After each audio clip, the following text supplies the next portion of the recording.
Znači da rezimiramo, negdje u 11. mjesecu prošle godine sam se počeo pripremati za odlazak u šumu. To znači radio cijelo vrijeme, skupljao pare i opremu što god mi treba, skupljao zalihu hrane, tražio lokaciju gdje bi to otišao i tak dalje i tak dalje. Pripremao se u svakom mogućem smislu, znači fizička vježba, mentalna vježba, probao sam, znači vježbao sam gladovanje u slučaju da ne bude hrane, vježbao sam biti znači u hladnoj vodi, u okolnostima gdje je dosta hladno. Čak sam vježbao šta će se dogoditi ako ne spavam dan, dva, u nekom slučaju, nemam pojma. I tak to.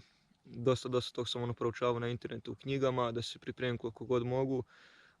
Ali bio sam svjestan, s obzirom kakva situacija dolazi u svijetu, da ovo proljeće pa po meni čak